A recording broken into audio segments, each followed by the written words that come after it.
గడ్చిరోలిలో ఏనుగుల గుంపు హల్చల్ చేశాయి. ఒడిశా నుంచి వచ్చిన ఏనుగుల గుంపు ఇటీవల ధనోరా తాలూకాలో కనిపించగా ఇప్పుడు నేరుగా గడ్చిరోలి నగరంలోని ప్రధాన రహదారిపై సంచరించాయి. దీంతో ఏనుగుల గుంపును చూసిన ప్రయాణికులు భయాందోళనకు గురయ్యారు. కాగా ఏనుగుల గుంపుకు సంబంధించిన వీడియో సోషల్ మీడియాలో వైరల్గా మారింది.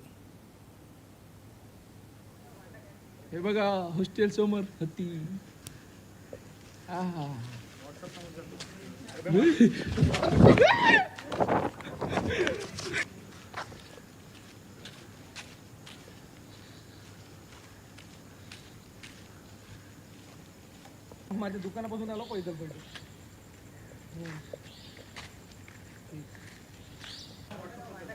हे बघा हॉस्टेल समोर हत्ती. आहा